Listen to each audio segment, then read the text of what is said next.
The bike itself has behaved flawlessly, even off-roading. I have the basic GT package with the SR Suntour 100mm suspensions. Both the fork and the rear shock are SR Suntour, and they only have 100mm. So initially I was wondering how the bike would handle off-road like this, and I must say, impeccable. No problems at all. You don't need the GX package with the mountain bike tires and the 140mm suspension, and for sure you do not need the Fox suspension option. The SR Suntour that is installed in this bike is sufficiently reactive, and you can set it exactly for your weight. It comes with the bike comes with a pump, so that you can set the pressure in the fork and set the pressure in the shock appropriate to your weight, and so you set the sag appropriate to your weight, and that determines a little bit your ride comfort.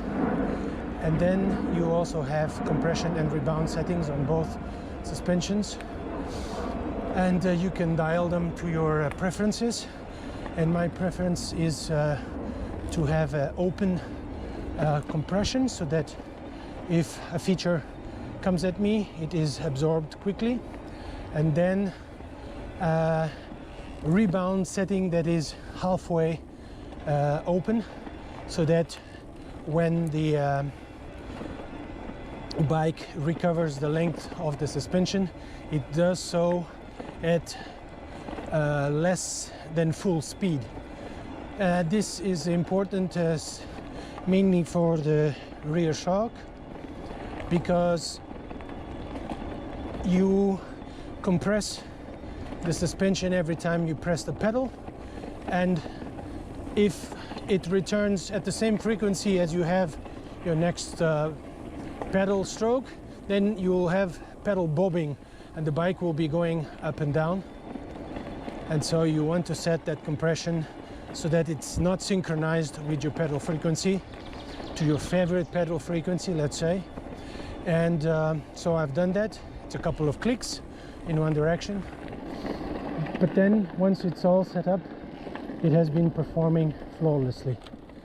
Now I have to find my way around. I think this is the right way. Perfect. Let's see. Okay, it should be good.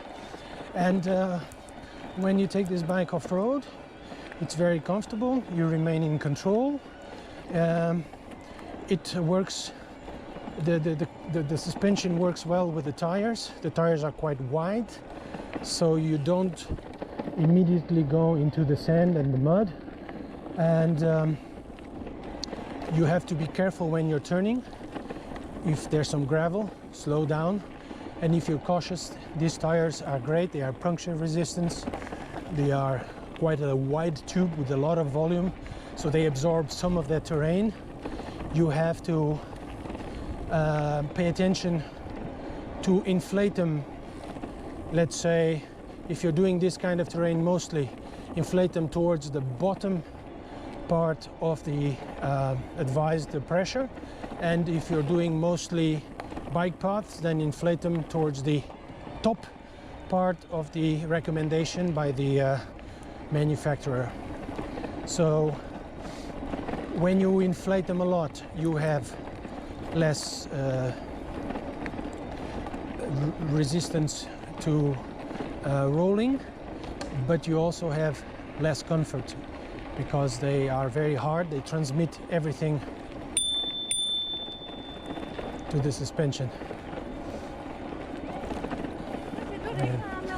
Whereas if you deflate them a little bit, you use the bottom side of the recommendation, then you will have a little bit more rolling resistance, but more comfort as well, because the tire absorbs some of the features of the terrain, and that's already the beginning of a comfortable ride, then combined with your suspension and with your grip and with the saddle.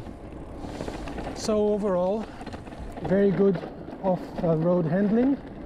It's now the third part of off-roading that I've done with the bike, and it's great. I highly advise it. And you don't have to buy the expensive Fox upgrade, and you don't have to buy the expensive GX options, which give you a dropper seat, wider pedals, a more thin sporty saddle, I think different grips as well, and 140 millimeters of travel on both rear and shock suspensions. So they cost quite a lot, all those options together, and it makes your bike a hosh-posh. It's not good at anything. It's not good off-roading because it's a heavy bike. It's not good cycling because of the tires. They will have a bit more rolling resistance because of the thread that is dedicated to mountain biking. Yeah, so in my opinion, better dedicate this bike to long distance cycle paths and road traveling. And if you really want to get into mountain biking, then buy a dedicated mountain bike. Don't try to have both features on this bike, because you will end up with something that is disappointing. It won't do any of the work correctly, and you have spent money for nothing. All right, so now I'm heading back home after I would say I'll end up doing 50 kilometers. Right now I've done 42, and the bike is still predicting 97. Again, it was a mix of this kind of paths with off-road, and the bike has been flawless. No rattling, no sliding, no skidding. It is comfortable. The suspension does a good job. I have done a couple of climbs. One of them was 20% climb. Because of the Inviolo, you do run out of pedal cadence quite quickly.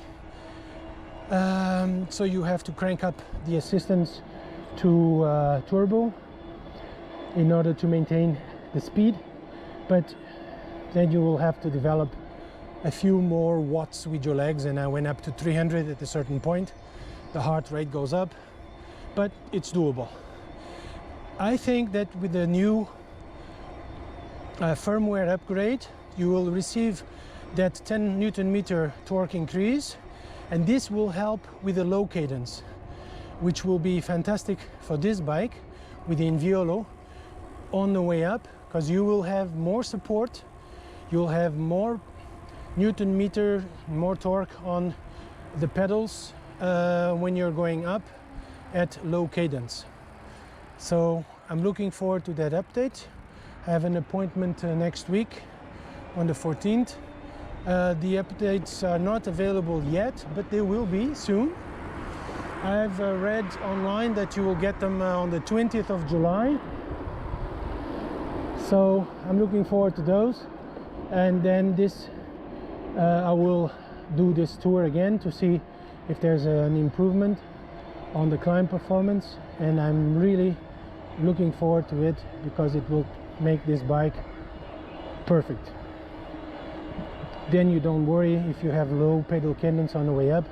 You will still have that support even at low pedal cadence, and it will turn this bike into perfection. All right, cheerio and ride on. Take care.